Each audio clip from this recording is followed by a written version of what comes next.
be on the Higher Learning Network. Cheers.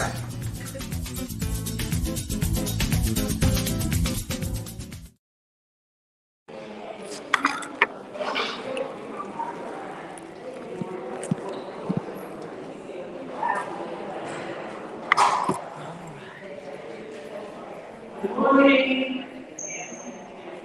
Good morning.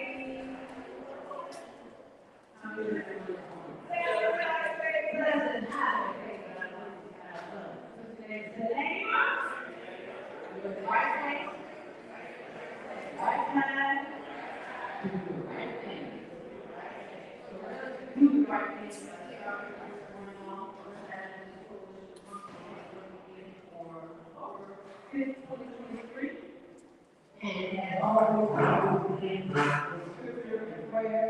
So I would like to welcome to you Pastor Tyson, who will give us scripture, and following the prayer will be Reverend Paul Grace from New Tabernacle of Faith Baptist Church. Peter.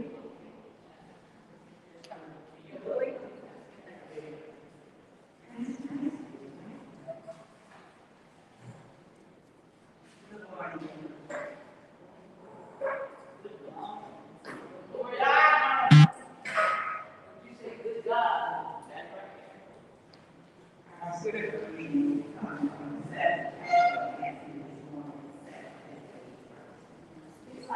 Ask and it shall be given you, seek and you shall find. Knock and it shall be opened unto you.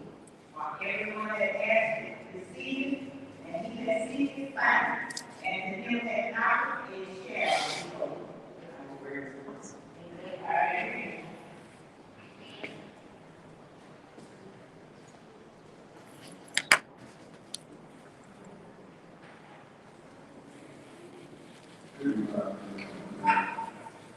We talk about because of this kind of thing for this ministers coalition. We thank you for leaders. We thank you, Lord, for every member. Lord, we ask that you, Lord, give us strength of journey. Let us, Lord, become, Lord, leaders that care and share. Lord, build us up on every leading side. Help us, Lord, as we deal with many different issues. Lord, I know, Lord, that there is a need for care and love. So, Lord, let us be the ones who care. Let us be the ones who love. And now, Lord, we ask that you bless this meeting. Let it be, Lord, fruitful, that we can, Lord, do your will. Do, Lord, what the songwriter said years ago. If I can help somebody, I pass it on. Cheer somebody with a word of song. Show somebody who's traveling home. In my goodness. In Jesus' name we pray.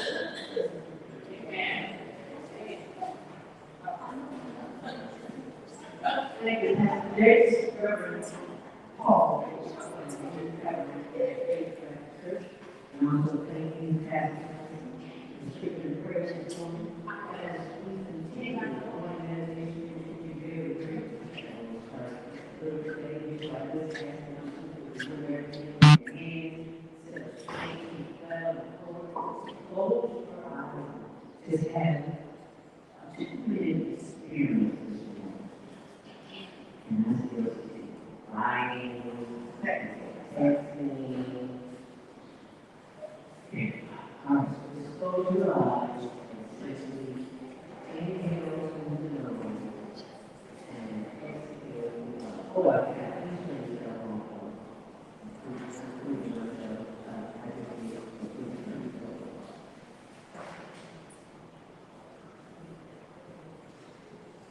You should be inside your eyes. You should not be looking at anyone else. This is the experience you have alone, inside, in place, in the room, stressed out. And we are all all stress.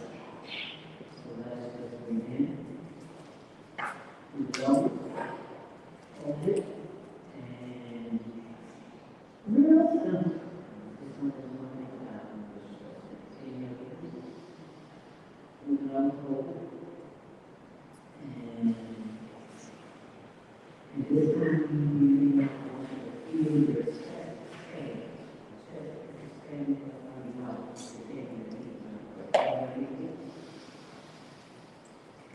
Hold it. And as you give thanks for being able, we give thanks for the possibilities that exist within this room. Because there are leaders in this room, even people who show up to take information back to the community. And as you take one long, fast, deep inhale, giving thanks to the brain that sends signals to the heart, liver, lungs, spleen, spine, all systems in the body that are working perfectly with all you can do. Breathe in.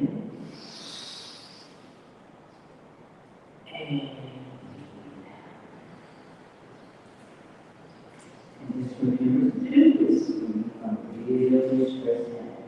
It works if you work. I may not say it like that, but if you're in this effect and you start breathing, and you got just a little funk on your breath, like you got to brush your teeth, or that's honey was your dog, and you breathe in, you get to the door, and you breathe out to the night. And I promise you, if you go that day, and that's your stress before the day. Okay, can you do that? Is that something that you practice every day? Is that something you can do? All right, now breathe in. Intentional. Thank you for very much. Intentional breathing. So that's what we're going to do for today. So, give yourself a great round of applause for being this morning. As you stand up and look at the camera, which is over there, and introduce yourself and your name and your organization. No one is just here because we're going to do that at the end of the meeting. So just stand up there and say your name and what organization you come from.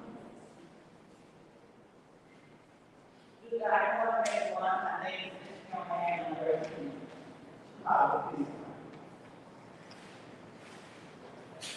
My name is Paul James. I'm pastor of the New Testament of the Faith Baptist Church.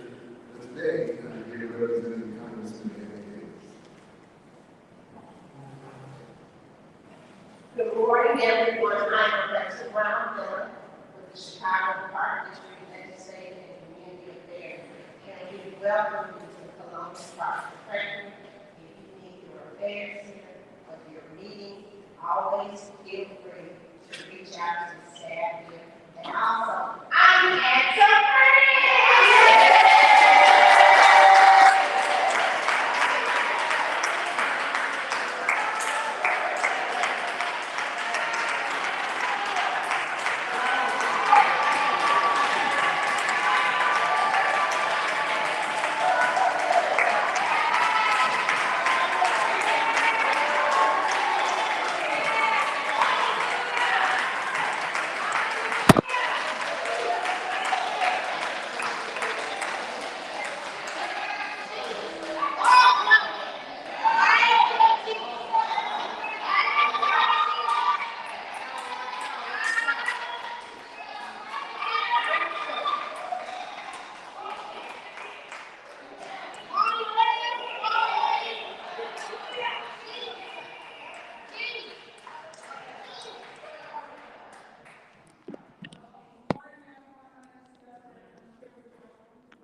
Great morning, everyone. I'm Vincent Carter with Transformation Services. We're here to help our active members as they come home with an ID, birth certificate, and we transform into other services.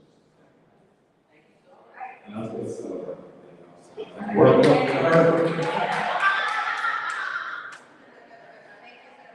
Good morning, everyone. My name is Kamala. I'm the Eastern Social Outreach Service here from Community Service and Going Program. Good morning, everyone. I'm Marcy Smart. I'm the policy and the congregation organizer and we help congregations build justice and social justice.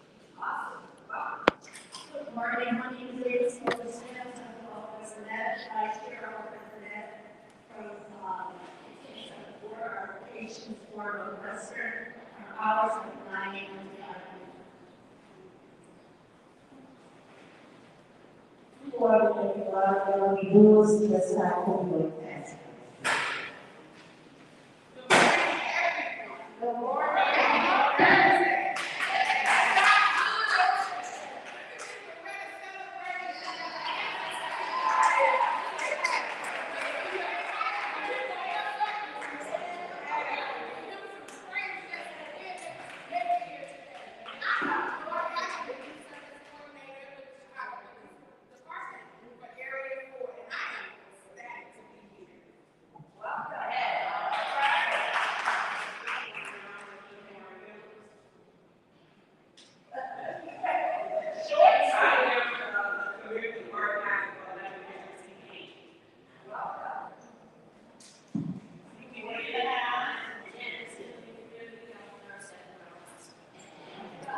I'm bringing over the assistant and all of the system under the vice president and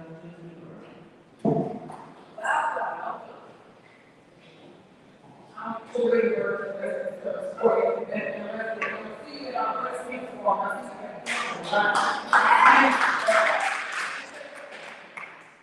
Good morning, everyone. I'm Healthcare President, Phalese Binion. I'm program coordinator with the AAC nonprofit prevention program. Yes. Good morning. I'm Jessica Copeland, and I'm Good morning, my name is Greg Blue. I represent the Youth Network National in partnership with the Great Lakes.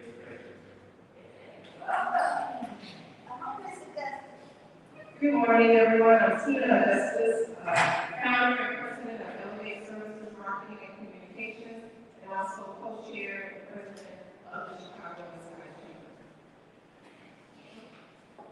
Good morning, everyone. I'm Jeremy Green, Senior Advisor to Elevation Children and Girls. Good morning, everybody. My name is Brianna Ennis, and I work for the Department of Children and Family Services. I'm a career resource specialist. Thank you. Good morning, everybody. I'm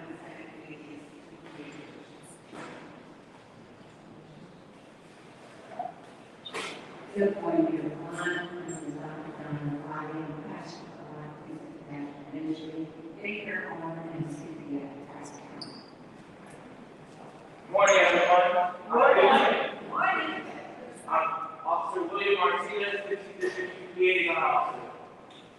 Thank you for your service. Yes. Good morning, everyone.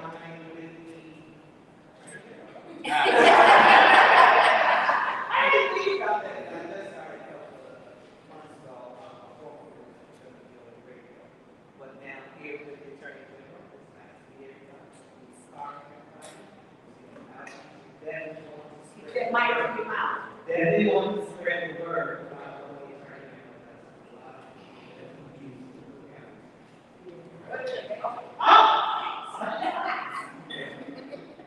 And while you're taking the mic, Dr. Ben, I'm on air,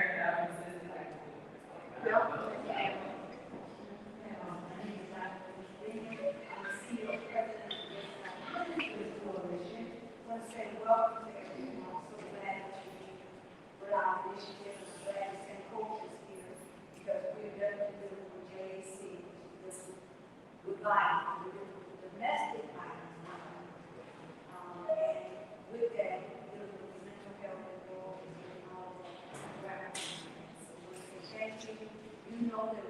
love yourself to life, and part of that is celebration of love and remembrance.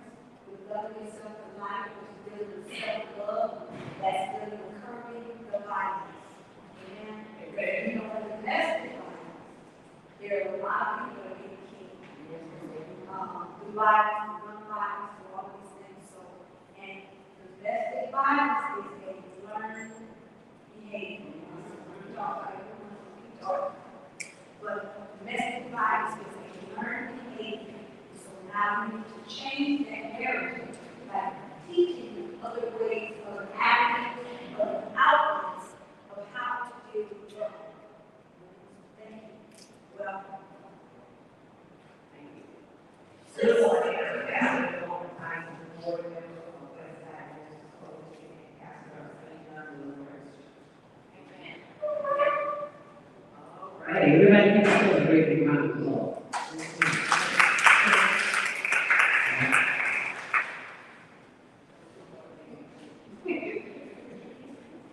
Pastor, very good. Congregation will have to give free for that.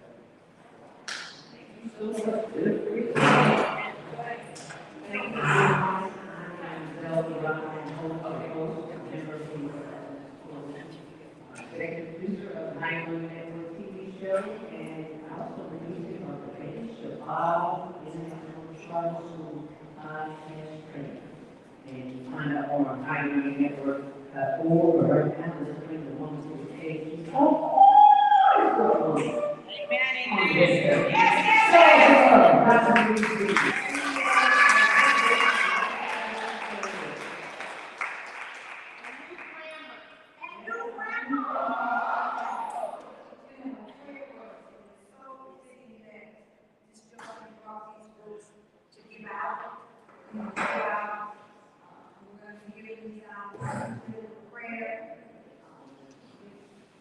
And so that is really important because your faith, your belief is what keeps us grounded.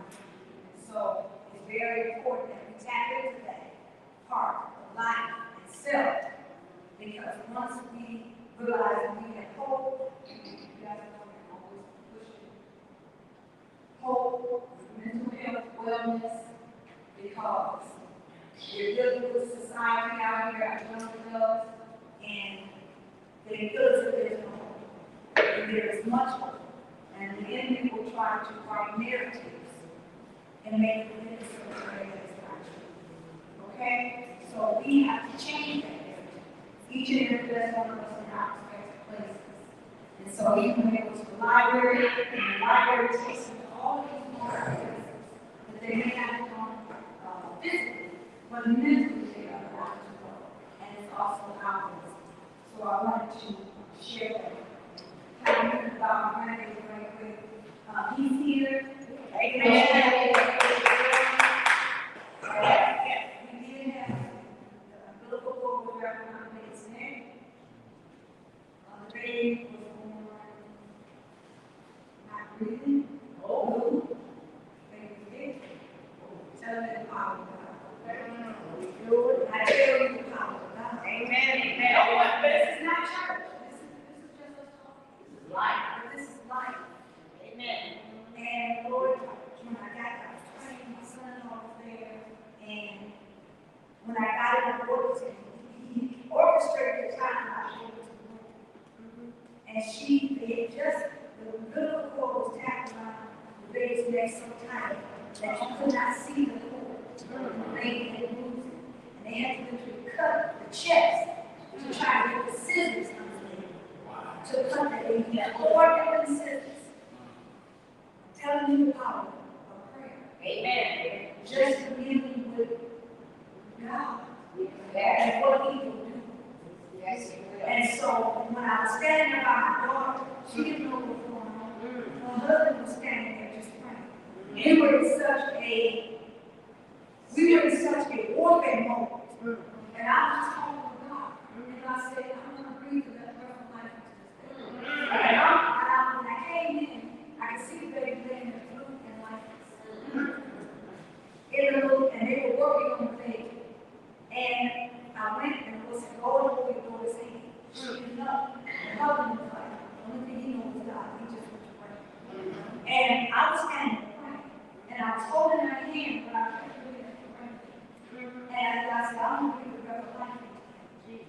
all of a sudden it's just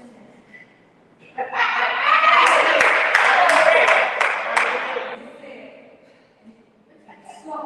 And it was like God was giving him mouth-to-mouth resuscitation. And then all of a sudden,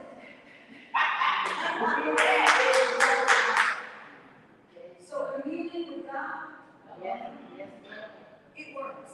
And so I thank you. Sometimes some of you in this room probably praying for her and didn't even know. That's why I'm taking that private time to meditate, taking that time to get before God, to get before whatever your beliefs are, to keep you centered. We need to do that. Before the promise. That's what God moved before the promise. Right. And so it's very important that we be mindful of that. You know, this is what's our mission. So who don't know? Come on, right. How is he?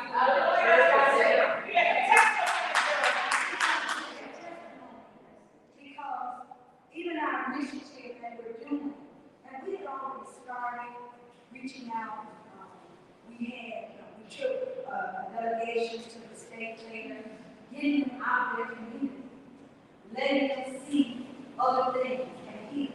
We also took them to how to work down. We've just been doing things with the young adults.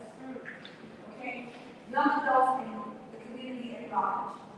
And letting them experience other things because we know when we live with our community, a lot of times our kids don't leave their whole lives outside of it. And that's a fact. And so we work with the police department and we get them out in other areas, other areas, to let them see other things and experience other things. And so I was saying all this because our mission, we've been working with the investigators. We've had training, we've had seminars, we are going to go on Mrs. Holt's radio broadcast with her Zoom, and we're going to talk about domestic violence, and we'd like to get some of the youth there, if we can, that we will be working with to speak about it, and in a positive, okay? And so we will be starting our training officially October 20th. We'll be at 41 Old Road, West Road, Chicago, Illinois, 604 from 10 to 11. But we will also be having another training at Austin Town. And so, if you know someone that you'd like to send, I will be having a flyer for that as well. Please come, please be a part of it. Okay, just give me a call, let me know. Our office number is 312-975-5371. So please just call me and let me know that you have a group that you would like to send there at the Austin Town Hall. Okay? And Ms. Willis, we will eventually have them there at the library. We're going to deal with your group of people as well and get a flyer out for them dealing with the domestic violence because it is a learning area. And if we don't start with self, nothing's going to change. Amen. No, we're not going to make changes and deal with violence until we deal with the wars, the inner wars that are within us. Okay. So I just, moving forward, we have our next asking you to please save the date. Our next meeting will be November the 2nd. We will have some elected officials here. We will have some CEOs. So moving forward, we will have quite a few guest speakers. We're working with President Peck will come. I also want to share with everyone that on Mother's Day, I am dealing with the Clergy Involvement Committee. We're going to have Mother's Day bash. We'll be giving you all the date for that. But this is still a part of Loving Yourself Life. We're going to love our mothers. And I will all give you all a list of the different committees once again that we have. Because each committee will actually do something as a part of celebrating loving yourself to life and self and community awards. I'm sorry. I've already been dealing with the elected officials in regards to that. And what is it going to look like in the 15th ward? What is it going to look like in the other wards that are all in the community? So I want to share that. Also, to speak with the police department. We are dealing with violence.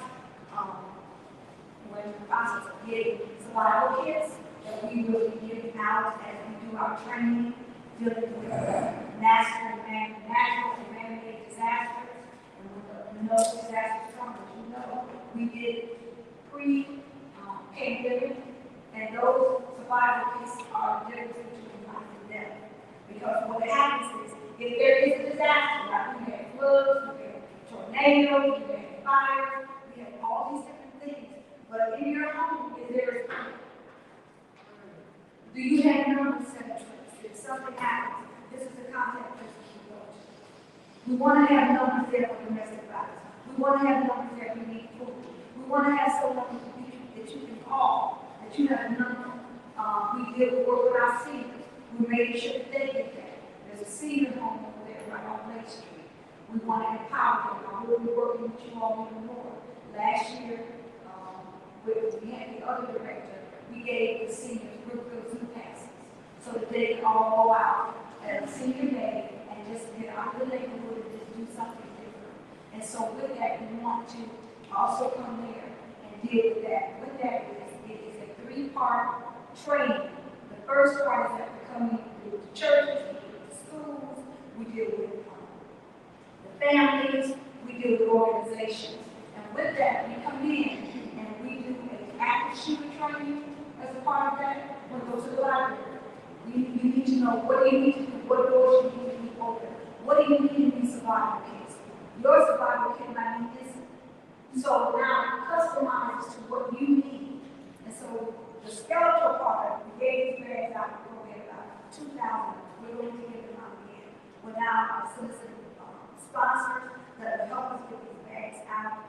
The safe, the fireproof safes, and things like that. You know, in the past when we first started, we kind of looked at us like crazy. But now with the active shooters in the schools and all of this training is very important. So it's not just the active shooter training as a part of this. We do give a certificate of participation, you know, saying that you did participate in this training. We have a panel discussion where we have the FBI, the CAPS, we have domestic violence, we have all of these, we have caring people coming up there, all the different entities that are needed will be on this panel like we have in the past.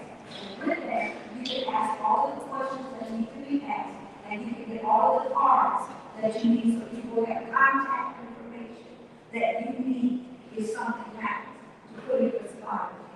Okay? So you will be hearing more about that. We'll probably start that up next. I know we want to do something at the Austin Town Hall this month. If we could, but if we can't, we definitely want to do it next month if possible. So if you would like to be a part of that, be a part of that initiative, let me know if you want to be a part of that panel. Please let me know, because information is the key. So, you know, I'm kind of getting all this out now, because we're going to be rolling that out. Let's talk about it before. So later, I'm waiting on Brother Travis to come in and over the world. They're going to tell me about the taxes. He's going to just give an update and next steps. So moving forward, I do want to get our vision, which is promote services that will initiate self-help efforts to improve the Austin community of Chicago in areas of housing, community, public safety, working environment, education, higher education, health, energy conservation, community youth, and economic development to work in cooperation with other organizations sharing similar values and accomplishing our goals. So with that, we always, if anyone wants to be a member, Ms. Eric Turner has membership applications. If you'd like to get information, please. We do have breakfast, complimentary breakfast. We always have lunch. We never charge anything. It's all, if you'd like to get information, fine. We will appreciate it. But we won't work for breakfast after we will be finishing on time too. Amen. So, without further ado, are there any questions for the board?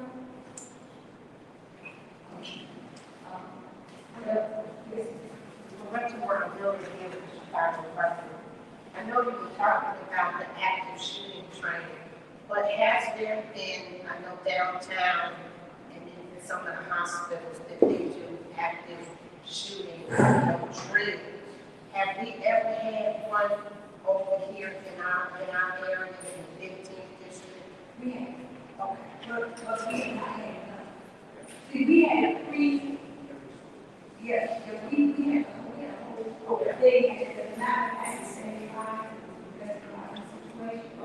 And because we talked about all of that, and they were able to diffuse it, they recognize it, so they no longer get hurt.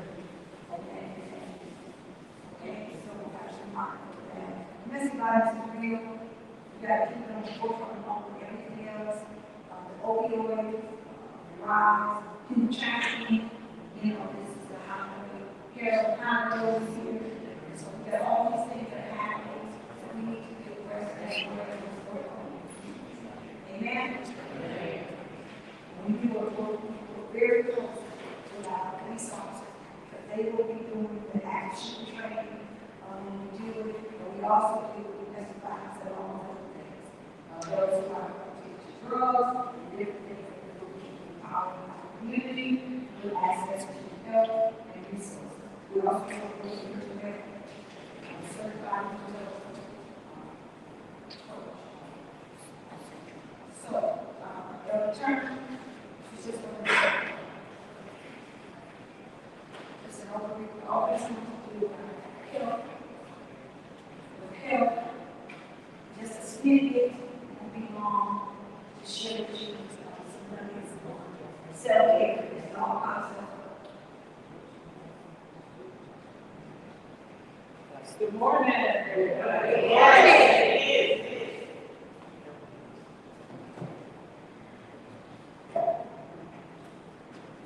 Now, let me ask you one question.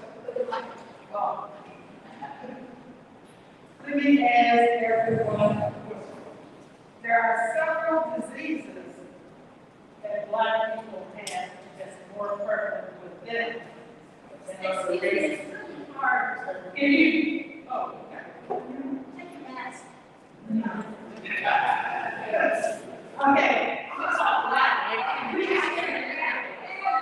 Okay.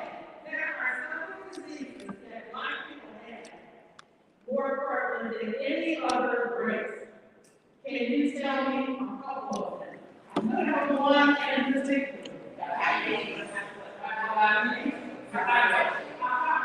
Sickle cell anemia. We don't hear that much about it anymore, like we used to. But that still exists with our people.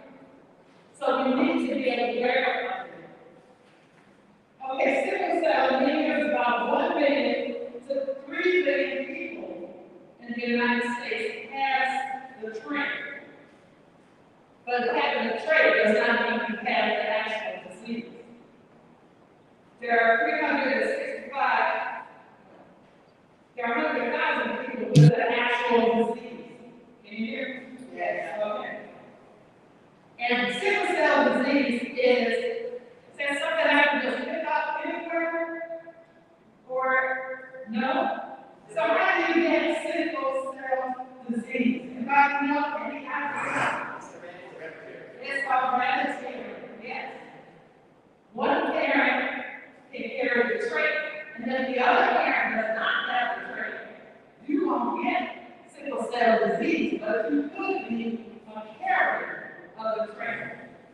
Now, if both parents have the trait, then that child has a high probability of having the actual disease.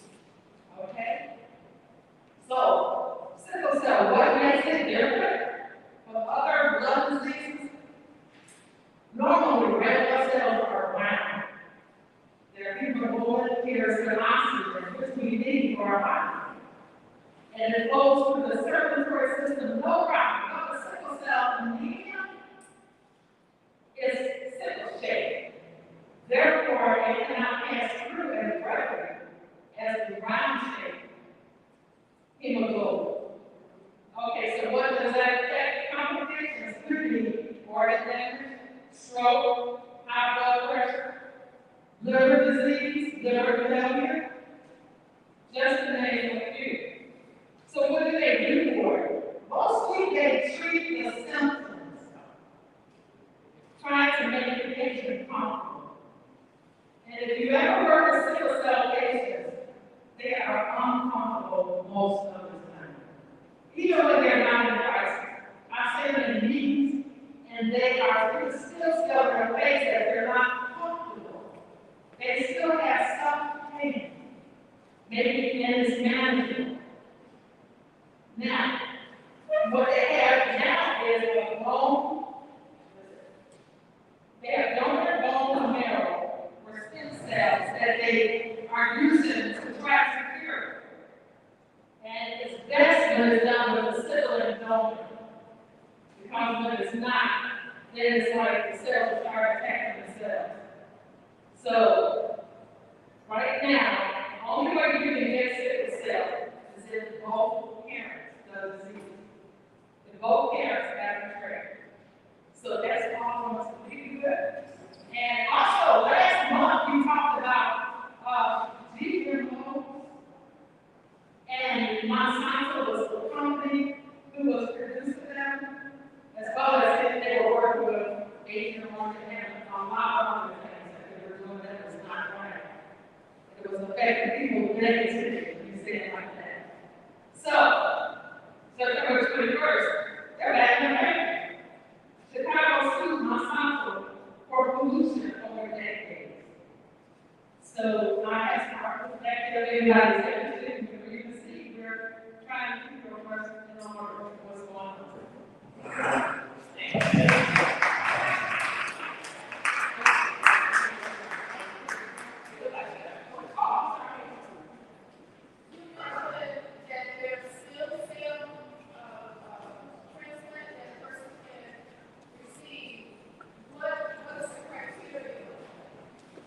You mentioned that there's stem cell transplant that a person can receive. What's the criteria? Do you know the criteria? Actually, I don't know the whole criteria for a stem cell transplant, but I know it is available. And for those, if you have anybody that's in your family, search it out. Because we want to get healed and cured if possible. Thank you.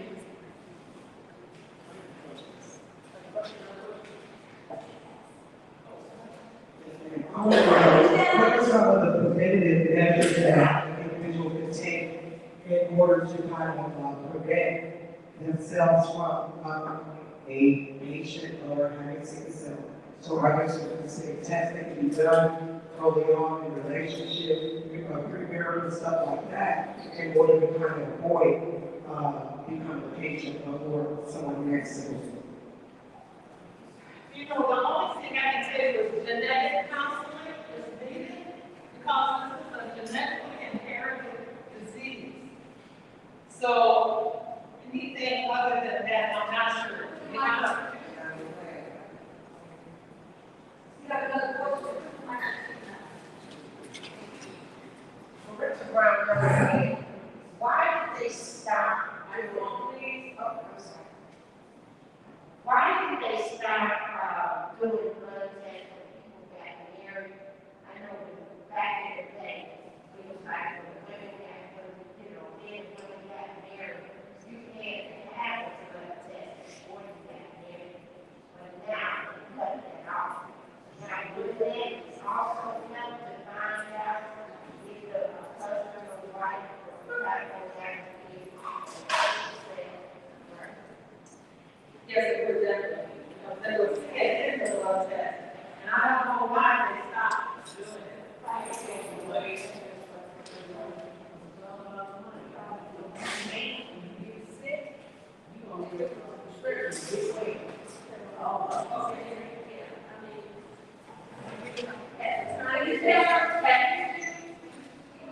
At the time that they stopped doing blood tests, when you got a marriage license, there was an act that held the property, and they just didn't believe it. So,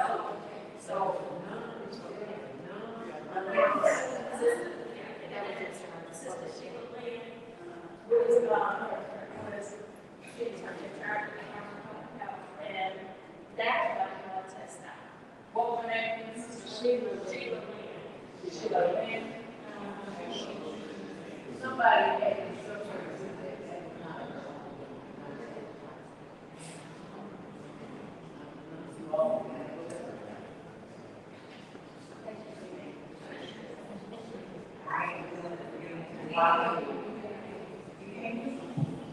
Okay, I have one thing for the community watch today.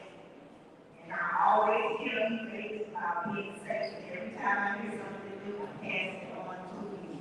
There is something new going on called walk and break. When you pull up in the mall, when you pull up anywhere and stop, with the new amount of cars, when you stop the cars, you lock the cars open.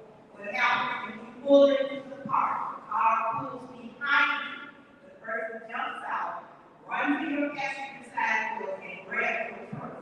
Ladies, please put your purse behind you in the park. That's all. it's called walking foot. Lock and break. Lock and break. So I don't do Lock and break. Right. So if you're gonna stay in the park or you're in the park, organize yourself, do not do this.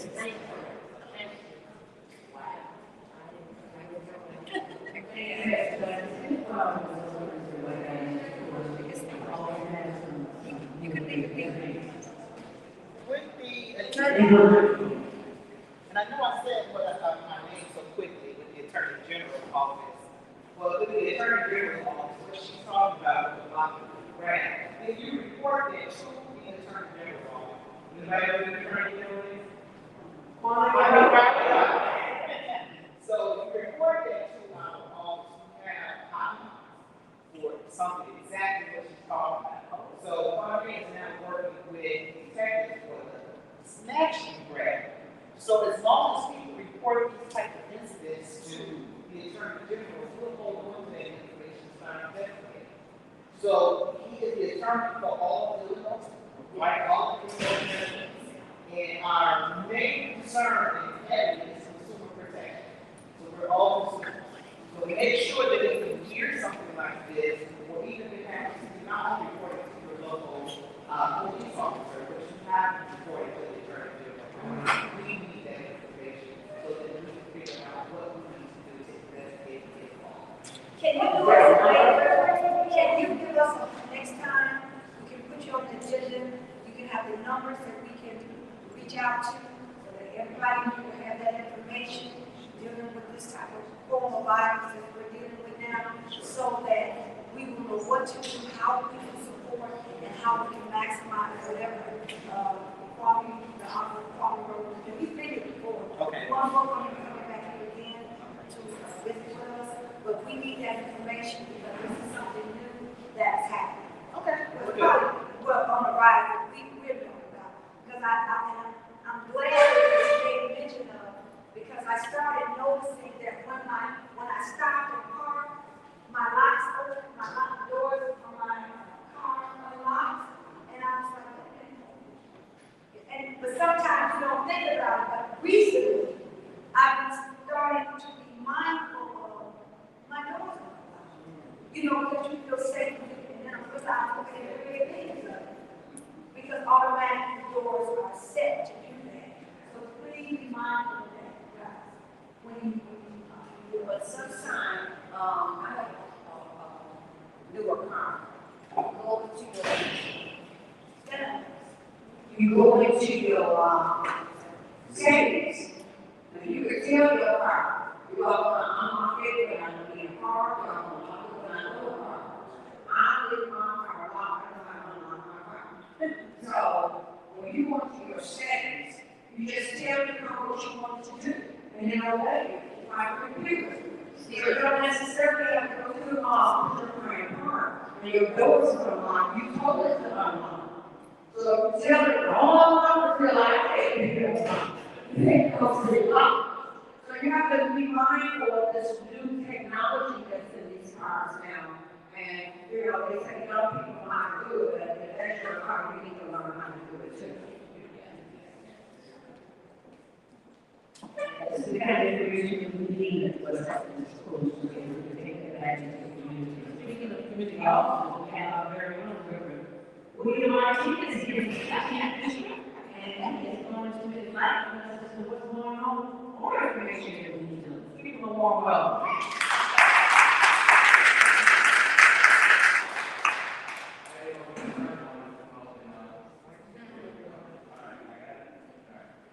So one of our big things that we have is our community consultation. Our first community consultation was last Wednesday, and we had over 60 youth come out and give their ideas of what the community needs for a strategic plan for 2024. So the second part will be on the 19th at Bill at 6:30 p.m. Billy on Harrison and Richmond. If you guys will come out, we're going to have the plan that you gave us. We're going to have it all enough. And we're going to ask you guys what needs to be added, what needs to be changed, do you agree with this for the 2024 strategic plan for Chicago Police Department. So these are, if there's some sort of crime that you feel that you don't address, but you feel it needs to be addressed from your end, right? If you're at the table, you can start putting more emphasis on those certain areas. As it's about Austin, this isn't about all the Sarah City of Chicago, it's the city of Chicago, city of Chicago. No, what does Austin need? That's what this plan is. And the only way we really get it is it's not us telling you, it's we want to know what it is. So that's why I think strategic plan is really important and vital. And we have our 11 districts, so if you're on the board, you're going to be involved in we go to all of them. Our thing is making sure that you're safe, you're in the community that you work in, and that's our goal. So that's on the 19th. On the 17th, at Columbus Park, we were doing a free boxing. So if any youth would like to come, or if you'd like to come and work with the kids, the Chicago Youth Department of Columbus Park, for youth 5 to 18, it will be on the 17th from 4:30 to 6:30. I have flyers in the back. So October 27th, right here on Harrison Central, we'll be doing a trunk or treat event with you. So if you guys would like to come out and participate, we'd love you to set up your trunk. This year, I'm sorry I had no idea yet, but I created a new initiative. So the best trunk set up, the best trunk will go right in. I will switch on our 15 district social media page the entire month and support you guys in all your activities. Now, I mean, not going to come out to the event, which I like to anyway, and then we can show our collaboration so we can start getting the word out about a lot of organizations that are here and helping. So that's how we can see a lot of people do a lot of work, and we don't know. I know it because I'm there all the time. Please, and we got to start bringing down the stigma and mental health, and actually a lot of organizations are so valuable to our community, but they will get out and express it to them, and they will get where people in the room. So that's why these games are so important. So that's the 27th from 5 p.m. to 7:30. If you'd like to come out, you can email me or call me. Everyone should have my number. If you don't, I will have cards for you. Please reach out at any event you have. We partner with you. We work with you. We've been a great partner. She has all our contact information. We'll preview the best of you guys. On the 28th, the very next day, across the street from the trunk or treat at the Meadow Hospital parking lot, we'll do a fall festival. There's all different events, rock climbing, wall, and we did an initiative for Car for the Cop. So when you come, you have a free pumpkin, there's officers on site to help them carve it, paint it, decorate it, whichever way they like. If you guys want to come out and decorate your homes, please feel free. If your organization wants to come out, so that's okay to participate, please. It's just about creating the environment for you. And then on the same day, tomorrow is the event, 12 to 4 p.m. And then at 5 p.m., my child Future will be doing a on the trail on this park. So we also want to give the kids the entire day of events in one safe area. This will be involved in every single event. After starting the Reflectory and go to the trails, the contest, amazing events for our kids. Just like great safe spaces. And I just wanted to add, let me know if you have a zoo pass to take it. My child, they need zoo pass to take kids to the zoo. And I can make sure you get something. Okay. Yes, sir. I would do Can you give us a plan? Oh, we call it last Yes.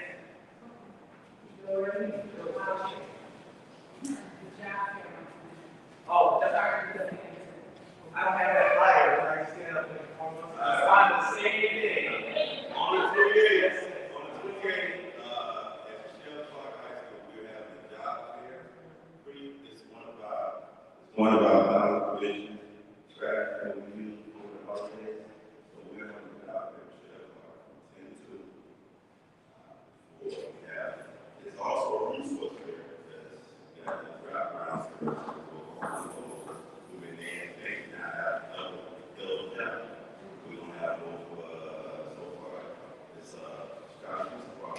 District, Hope Church, SDR, and North Carolina Business Association who will participate in this together. So this is one of the strategies that we created also to do a job fair for the holidays that come on. That comes on the rock and some of the things that happen around. Feel free if you want to be a resource station. Give me a call. I did an email blast out the registration form. Thank you so very much. We greatly appreciate that. All the information you be sure to go ahead and share with us. on the first conversation, the president, so, we're gonna see about the second, deal register, we'd like to be a part of it. And so, I'm gonna try to make sure on the 19th, I can, have a representative there for the 19th. Okay, what'd you say? He said, okay, well.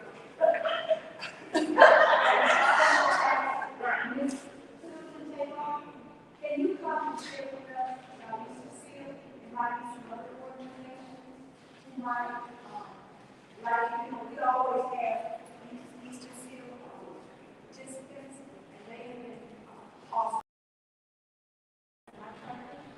That's okay, that's okay. But you can just share with them, and might be some people who would like some seniors to come out and help, and maybe even hire in the future. Good morning, everyone. My name is Susan Palame, Project Director with the Eastern Chicago System, that is the Senior Community Service Employment Program. Our program is funded through the Department of Labor, and we assist mature job seekers finding employment. One of the things that the program does for the participants is help them obtain new skills, and while we are learning new skills, we pay the participants. Participants get paid minimum wage per hour, and right now participants who are enrolled in the program are training 20 hours per week, and they get paid twice per month. The way that the program works is by connecting with non-profit organizations and governmental agencies for them to be a hosting site, a training site for our participants. For example, if a participant is looking for an office administrative job and they need additional skills, we will partner with your organization so that they can learn the skills at your site. These skills will pay them, and you get the assistance that you may need at your organization. So it works for everyone. Services are free to everyone, who's agencies, participants, and like I mentioned before, it is a program funded to the Department of Labor. Right now, we don't have an over-enrollment, but we're always trying to connect with new non-profit organizations and governmental agencies so that we can place our participants. So we have different training classes throughout the program. If anyone is interested, I have business card right there that I can pass out, and please get a login at your location. How big is your pool of seniors looking for jobs? Right now, we have 96 participants active in the program, and we're constantly enrolling as we exit participants with employment or for other reasons. We have to regain more participants. So right now, we are at capacity. Anybody have a question? Okay, Yes.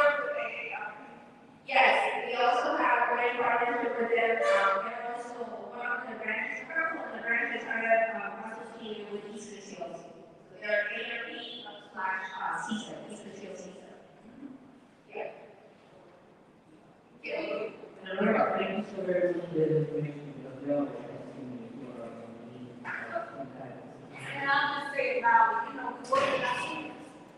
And so because we work with our seniors, we want to make sure they get employed. And COVID time displaced a lot of stuff. So we're still making our way back. I'm sure a lot of others getting back on track. And so in doing that, we want to see whatever seniors, we're working with the different senior organizations. We got the senior side, we got the office senior side. These are seniors, and so they are a wealth of information and skills. And so with that, we want to try to put in place what we can, and help with all we're working with these skills for so many years. Mr. Binion still, we got to yeah. So I got.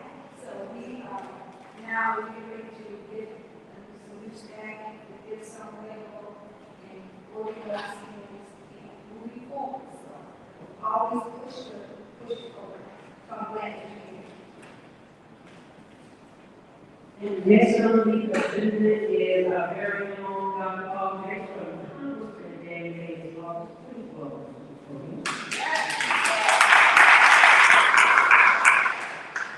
Thank you very much to the board members and to all of you that are here.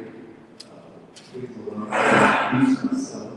My name is Paul James Jr. I'm the faith-based coordinator for Davis' office, and I am also his assistant. I've been around Mr. Davis since I was 14 years old. Matter of fact, I remember when Congressman Davis and Charlie Murray and Milton Bronson and all the ministers on the West Side came together to organize this particular organization. And I had the privilege of being the youngest preacher on the West Side that was a member of this organization. And now, from 14 years old all the way to now, I will be 65 years old. It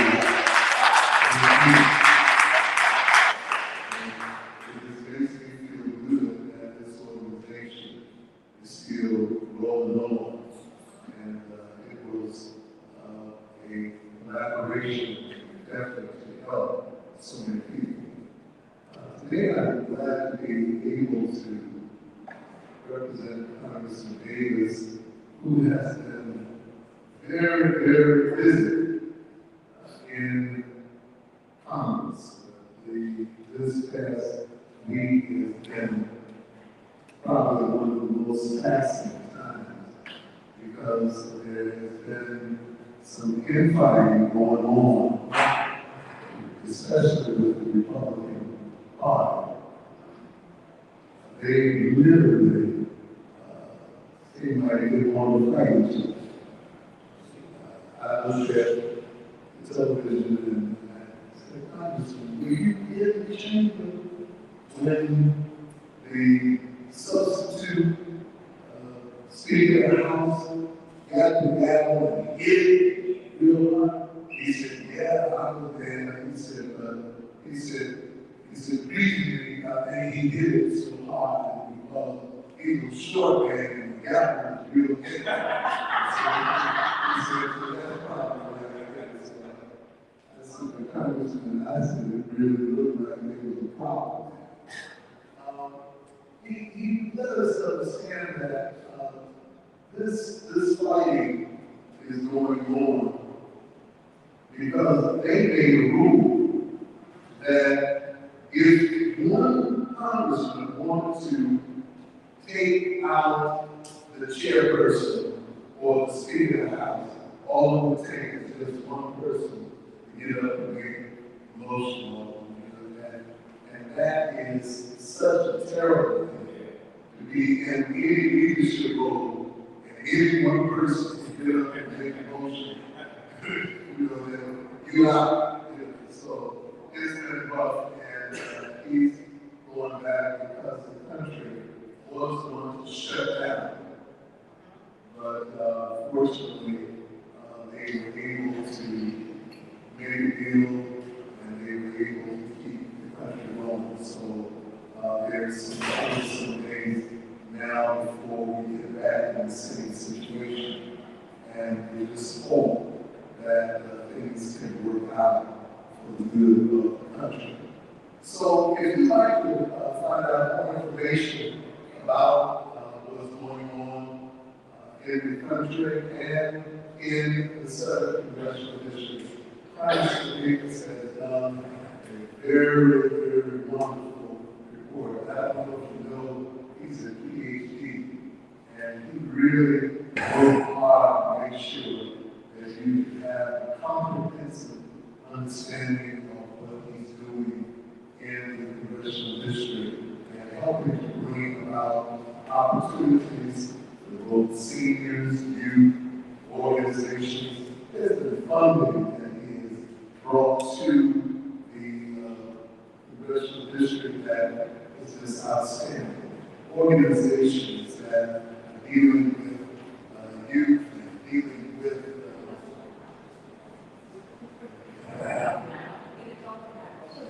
all right, that's the one too. You're very right.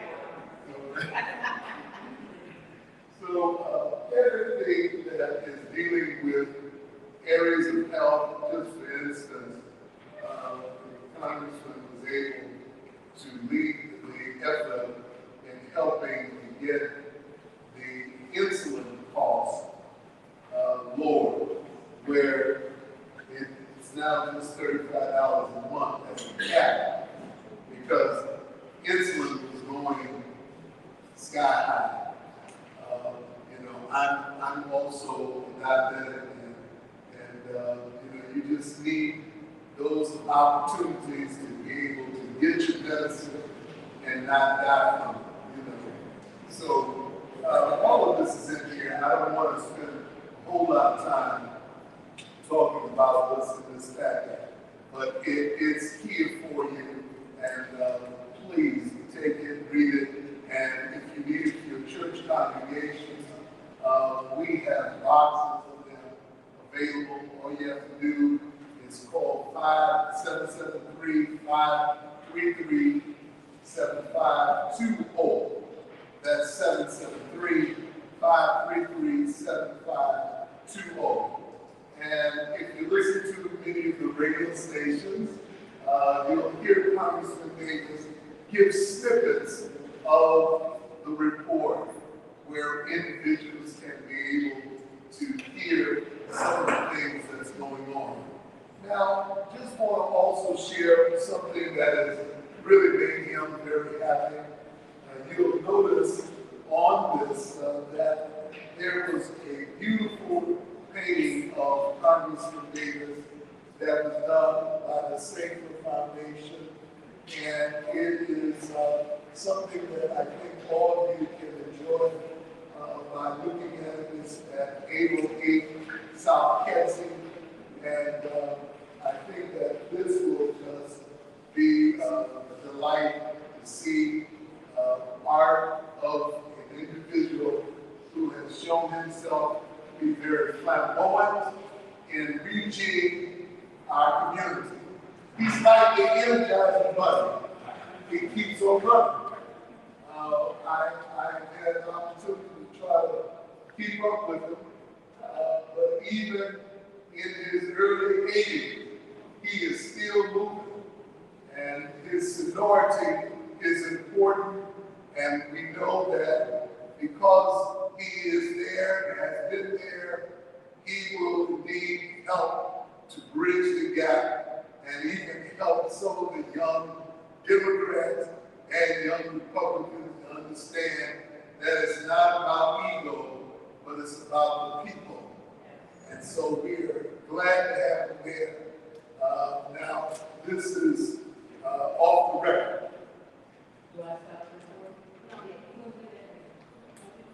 Okay, she'll take care of this, so I won't mention anything about this. I'll give the copy to I'll give the copy to Back on record. Back on record. Thank you so much. We're thankful for you and we appreciate this opportunity being to share and I'm glad. Actually, the congressman was going to try to surprise you, but he had another engagement he had to make. But I will be back. Don't worry about that. And I'm just glad to see so many friends that I've known from just about every aspect: police department, park district, pastors, leaders, radio stations, all of you. I appreciate your classmate from years ago. We're just grateful to be able to be here with you. Thank you so much. God bless you.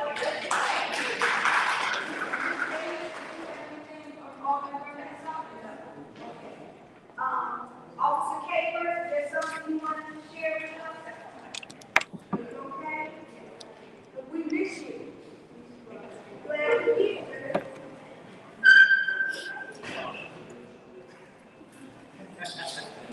There's Travis.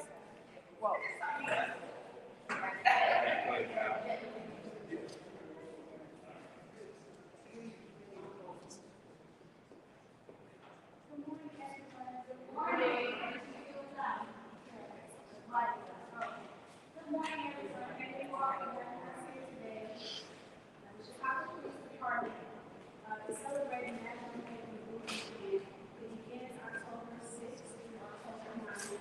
It's going to be celebrated all over the city of Chicago as a national engagement event. So, if you are willing, that might not work. If you are willing to participate, I have the flyer here, but it's in every district across the city where we have engagements. So there's the prayer corner and also a meeting at Madison and Brooklyn. And that will be from 3 to 5 p.m. It's going to start at 3 o'clock to 5 p.m. There was a recent shooting in that area. So if you would like to join us this coming Friday at 3 o'clock p.m., we would really appreciate it. On October 7th, there's several engagements and outreach occurring for the community. One is Overflow Ministry will be doing a 4,000 plus rooftops, right in Mondale Festival at St. Anthony Williamsburg Church. That's located 734 to Springfield. It will start at 12 o'clock p.m. and end approximately 5 o'clock p.m. So this is annual, this is their second year having the resource fair for the community, and it's during National Paper. We also have block club conventions occurring in the district, 600 to 700 North Carolina. Theirs will start at 12 o'clock p.m. and 1,000 to 1,100 North Monticello at 3 o'clock. Theirs will start at 3 o'clock p.m. On Sundays, it's declared National Paper Day, and so Chicago Police Department will visit multiple churches and just show our collaboration and relationship we have and moving forward with strategies for building love and hope for the community. This is Domestic Violence Awareness Month, so there are several things planned to bring awareness to the community. We have the Domestic Violence and Human Trafficking Awareness Workshop. We also have the resource fair walk that will take place October 21st. And that's at Rockville Park, located 3601 West Madison. There's also donations being collected for dishes, dish warmers, kitchen dish towel, and women's dustpan sets for Deborah's Place and Sarah's and Women There. So if you would like to give a donation, please contact the 11th District Police Office. There's a clothesline project with you. That's Friday, October 27th, 4 o'clock p.m. to 6 o'clock p.m. at Kelly Hall, located in North Camden. For breast cancer, this is also Breast Cancer Awareness Month. There will be a walk scheduled Saturday, October 28th, 10 o'clock a.m. This is to bring awareness. There will also be survivors that give their testimonies and stories that have overcome breast cancer. So this will start at Kells Park and end at Westinghouse High School. If you would like to have a resource table, you're able to arrive and get there at 9 o'clock a.m. Everyone is welcome to participate in the webinar.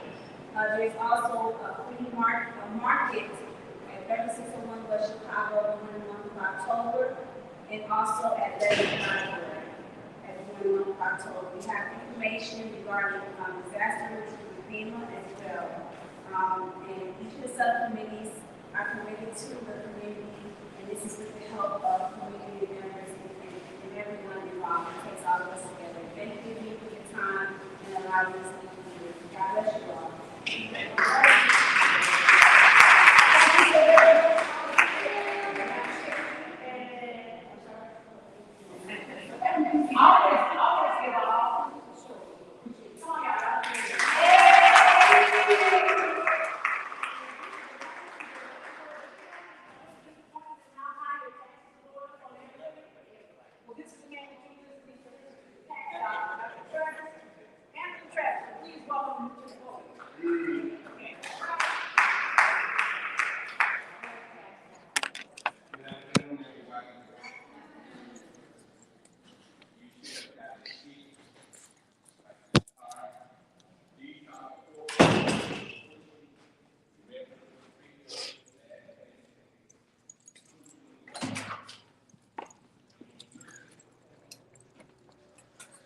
Thank you all for watching. We'll be right back in just a moment. But right now, we have to take a community service break. And from a community service resident, and she's here to give us some information we need. So please tell us who you are. Hello, God bless you all. I'm here promoting this book. It's free to everyone. I have plenty.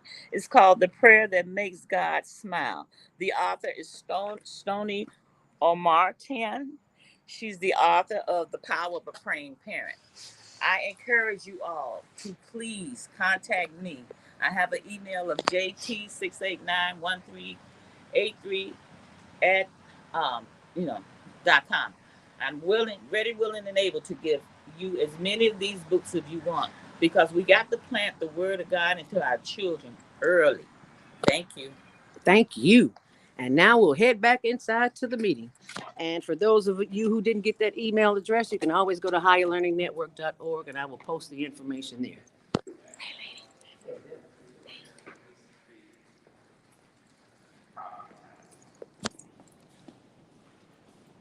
All of you should have the Illinois State Handbook. In this book, you get this from the Secretary of State's office. In this book, you have the Constitution of the State of Illinois. Article 9, Section 1 deals with revenue. Article 7, Section 12 deals with the power of the legislature to fix stuff. And the reason they can't fix stuff because in between Article 7, Section 12, they have another section that ties it up. Okay?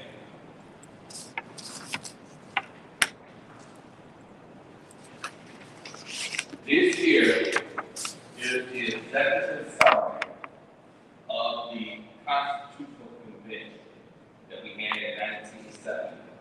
Let me raise your hand if you have read Illinois State Constitution within the last 10, 15 years. How many you know that we had a Constitutional Convention in 1970 that got us into this mess? You remember that? Okay. Now, this is what the document says. We are really well pleased with the product of our labor of the 1969-1970 and believe that such changes as may be prescribed can be handled by legislation, interpretation, or the amendment process. So, what the delegates did at the convention, they couldn't agree on on equality and equity of funding education. They wanted, Dun Clark wanted the state to fund education at a 90% percentile, and we only pay 10%. Who would be upset about it? Come on, step back. Now, they voted not to be paid 10%. They voted not to have it. They voted not to hold the state responsible for funding education. And they also voted to make primary not to do primary. Okay? Now, getting back to the speaker. He informed us to get something done, we need 60 votes out the House, 30 votes out the Senate, and then 1 vote for 1 city. That's it. But what he didn't tell us is that before anything can be fixed, you got to have a constitutional amendment to give them the authority to fix stuff. Same thing with funding education. They will want us to go out to the various school districts, get certification, our course, okay, 2 or 3 different school districts. But the merger, you got to go to the various communities, get them to buy into consolidation fees. Get 50% over here, then you go across the street, you got to do another 50%, put it on the ballot, and see if it's going to fly. Now, if you go back to Article 7, Section 12, where they have whole power to do this stuff. But in order to do that, they got to come back with a constitutional amendment to give them that authority. But see, after they come up with the constitutional amendment, they got to put it on the ballot for us to vote it up there. And that's the process. Even if the speaker got 60 votes in the House, 30 votes in the Senate, it ain't going to fly. Because they don't have the authority based on the Constitution, based on the different sections. And that's why it's so important to do research and read this stuff. And like somebody told me, Travis, you retired. You got the time to do this. Okay? And yes, you got more than that. Because I'm up at 3, 4 o'clock in the morning doing research. And if you got a JOB to go to, you need your sleep. Yeah. Okay? But then you got to count on people like us to get the information, get it over here, so they can get it out to you. Now, I may step out today. A petition right now. We need between 50 and 100,000 signatures. The statute people in Springfield know it's a new thing. We lost 105,000 citizens who left Illinois, and they took about $10 to $11 billion in taxable income away from the state of Illinois. And one of the richest men in Illinois, who was worth $30-some billion, what did he do? He took his money and moved it forward. Now, rich folks from California, New York, that live in our major cities, either they go to Texas or Florida. That's where they take their money. And every year the IRS put out a report tracking that money. So when we tell you this stuff is real, we ain't lying to you. We ain't making up these figures. It is real. But that's not just because of the school. There wasn't enough. That's not just because of the school. No, it's about property taxes. Okay? And the reason property taxes is destroying the state. We have 859 school districts. I keep telling you, the cost of 2020 big in property taxes. We live in Cook County. Remember I told you the last time? Cook County got 140 school districts. 140. 3 schools up north got more money than the other 137 school districts combined. Did you hear that? 3 school districts up north. Go ahead. You was mentioning about the school, that made me think, I was reading that Malcolm X once, and one of those schools, I'm sure it was giving money, and they wanted to give it back, and they wouldn't let them do it. Wow. They would not let them. Well, They didn't want it. well, and you're right, but I was in a meeting over at King High School, and the ladies who live north in CPS school districts said the same thing. We don't need the money, y'all don't get it. That's right. But you're right, and they wouldn't let them get it. Yeah. One of those 3 schools, Northside Prep. Now, this is through church up north, like up around. Green, Hall, and America. They're rich. They're property tax rich. Okay? Now, there is a video that I told you guys about the hypocrisy of the liver.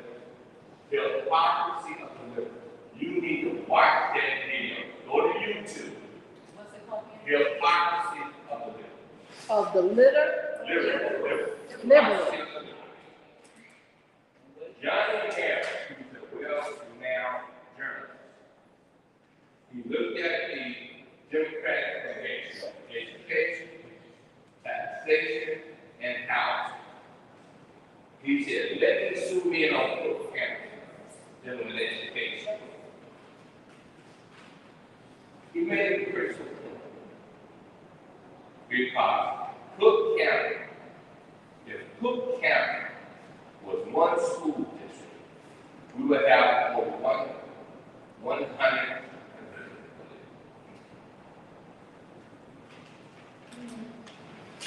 roughly over 11,000, more than that.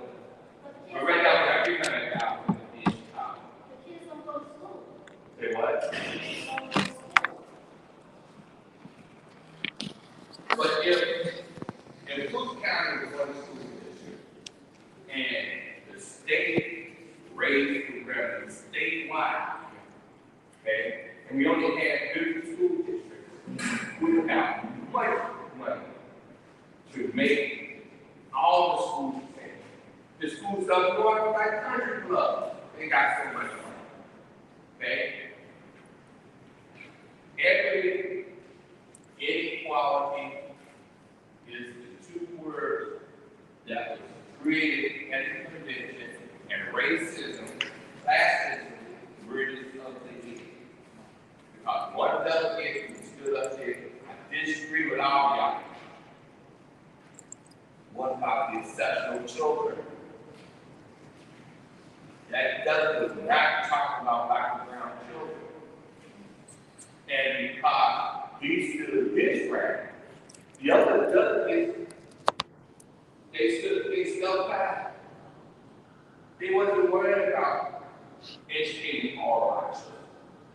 And that's why I say people who don't have kids in the school system, as adults, we are responsible to educate all these children. How you pay for it is the key issue. Are you stressed out? Are you ready to learn some quick techniques on how to de-stress immediately? Then book your free 30-minute consultation with Zelda Speaks, the mindfulness stress relief coach, at higherlearningnetwork.org. Thanks for sharing. History has shown inheritance throughout the country, property tax, a tool to Hey there, talented teens. Are you ready to showcase your skills? And it's going to take people like you and me to stand up and tell Springfield enough is enough. Thank you. Thank you.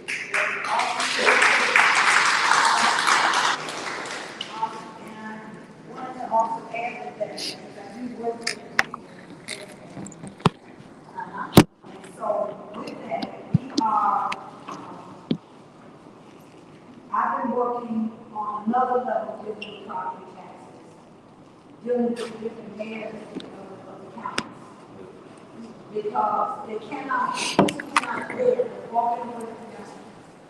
And so with that, just trying to, southern suburbs, western suburbs, trying to educate the board members, because a lot of them don't know, a lot of state reps, they don't know the history.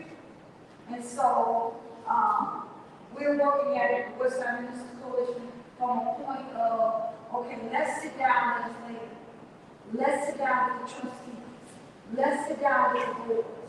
Because now the constituents are really hollering about the taxes, and they're now being made aware of how their taxes are, especially with the new formula for the taxes. When you get your tax bills, they're going up at least 20%. Some of them have gone up 50%. And what they did with my property was, and we have to educate the community, they increased my property value, they doubled it. So the next year, higher learning network. So they want to put it down.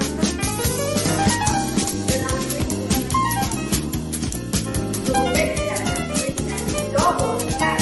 And we share this with you because they're going to double and begin to increase your property value, be it a home, building, your commercial property. This is what's happening. So,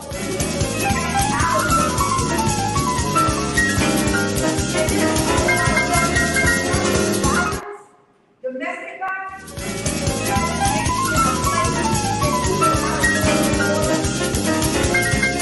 and you're looking at when am I going to be home and where am I going to go? Because you're only making so much unless now you want to go out and do something illegal. Yes, ma'am.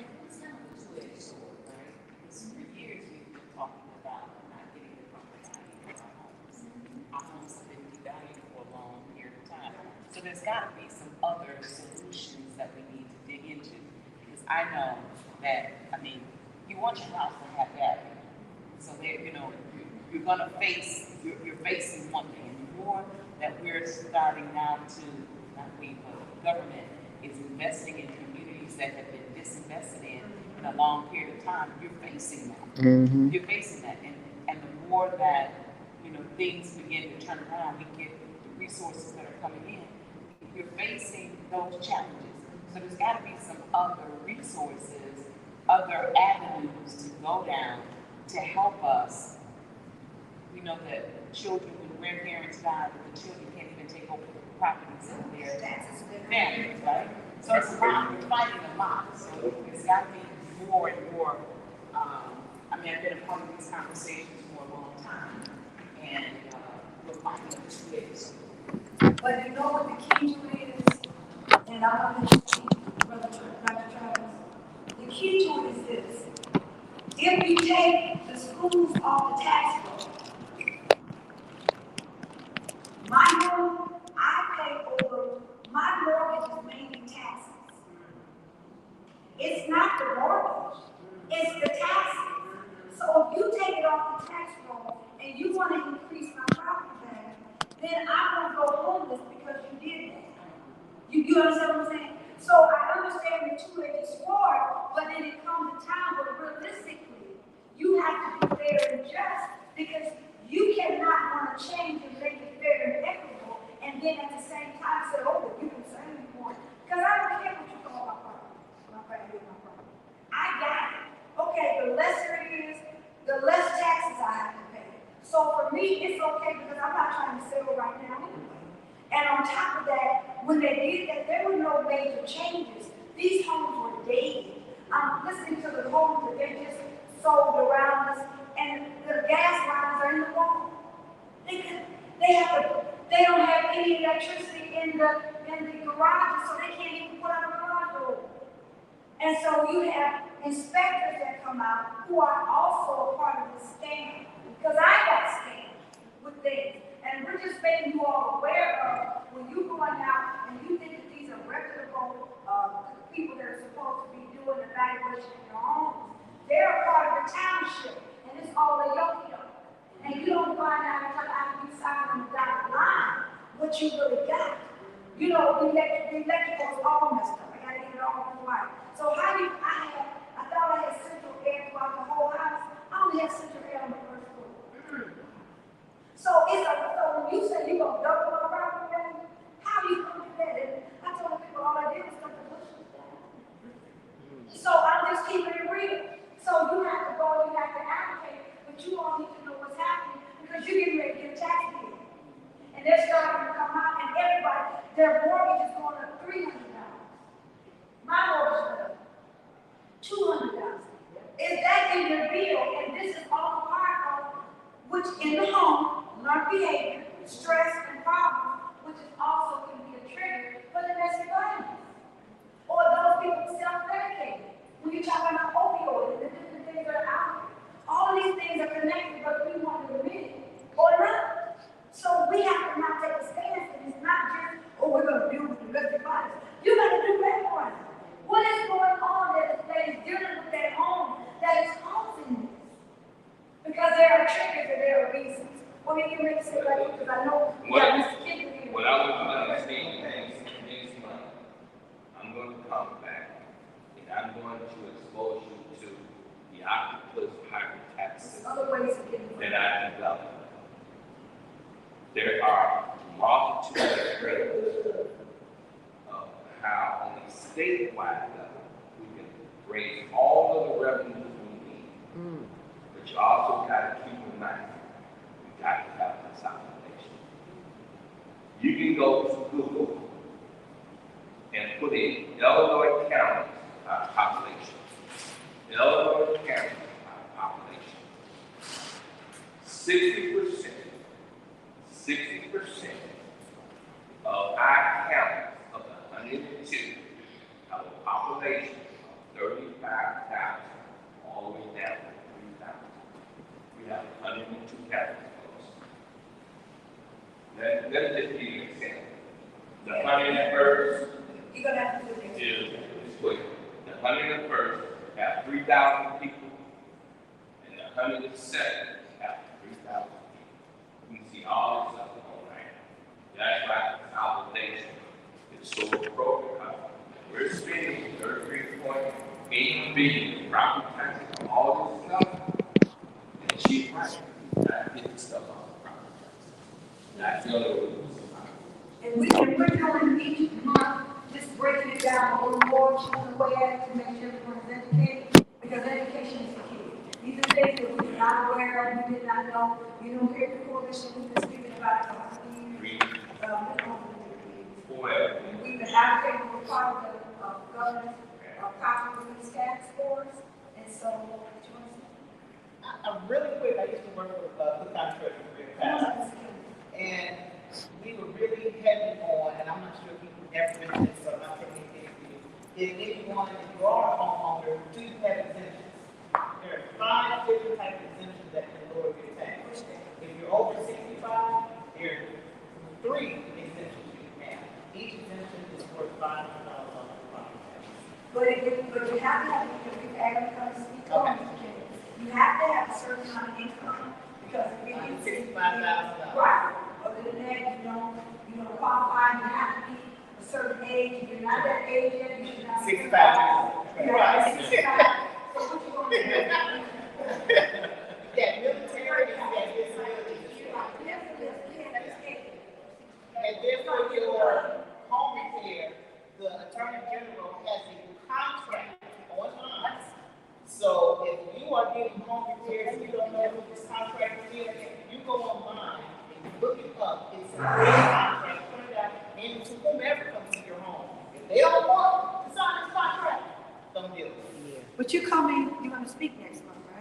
trying to present. I'm sorry, y'all. No, this is why we're here, to get information like this. So, thank you. Good morning, everyone. Good morning.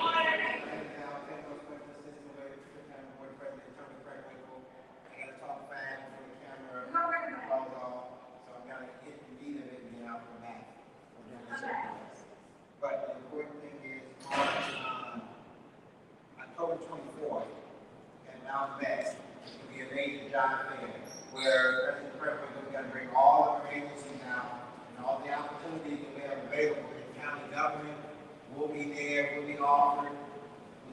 In collaboration with the city of Chicago. It's the first time we've ever done it, and we want to make sure that I will email over the flyer so that we can get it out to all the residents so they can make sure to register and get in and to participate. It starts at 10 o'clock. There will be our annual hospitality fair. It's going to happen at 218 South Wabash. That's annually. People who are interested in working in the hospitality industry, again, I'm going to send this flyer over as well, and you'll be able to make sure to get it out to everyone. Right now, it's all about trying to get you connected to work and trained for work, to be ready for the future. And that's where we put a lot of our American Rescue dollars in. Training and opening up opportunities to expand their rights and their connections. Chicago Football Partnership is that entity, that quasi-governmental agency, formed by President Franklin and the former mayor some years ago in order to be able to qualify for all the grant opportunities from the federal government and or from the foundation so that we can expand the amount of training and other opportunities available to our residents across the county. Next Tuesday, we have a ministry meeting with two of our pastors who will be there. We will be expanding on more of those services. If you had a flood, principally June the 29th through July the 2nd, October the 16th is the last day to apply for the money. The money is both for renters, homeowners, and businesses.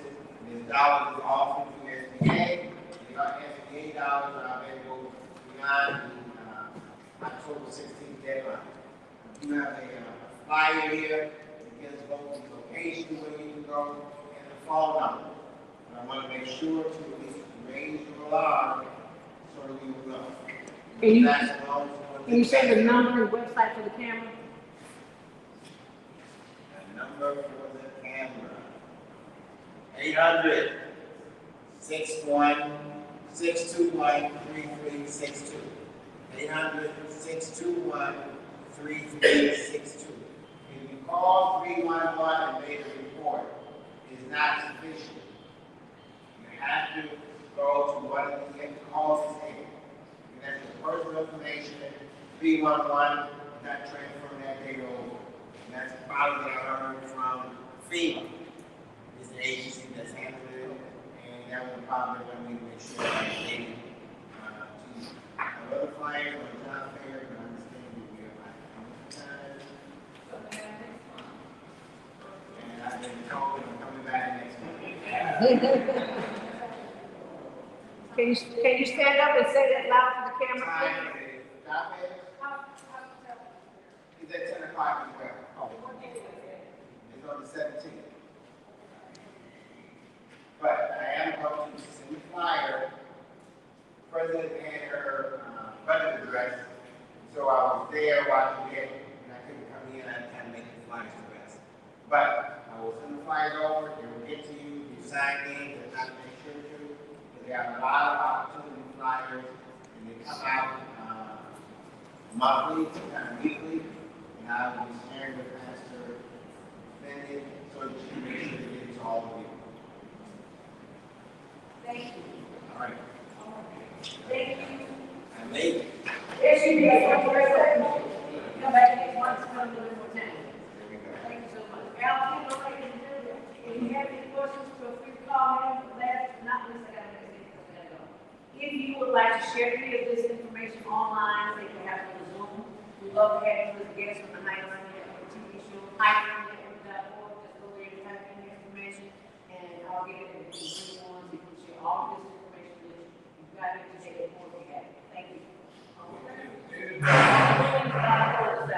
The International Brotherhood of Electrical Workers is looking for young men under 25, vote 134, to hire them for apprenticeship for 5 years and then top out.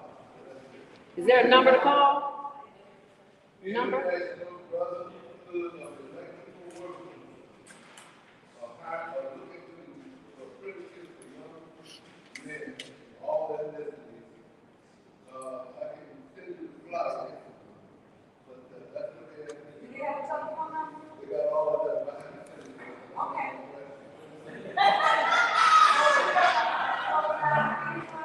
Would like to come up, they can share. You have 2 minutes about any events that you're having. Please come up so that. The telephone number is. Yeah, just everybody that you know that Illinois, Pacific, Chicago is the #1 tourism destination in the United States, and our revenue up 100%. So consequently, this tourism, these trainings, these jobs are available. I can get in and do it. Thank you. Okay. You got the phone number. Hey, Yeah. we have a number. You got the number? Yeah, sorry about that. Yeah. The telephone number is 312-454-1340. Repeat that again, please. 312-454-1340. And that is the number 2. Okay. International Brotherhood of Workers? Is that what it is? Okay. Okay. Get that information out, you guys. Yes,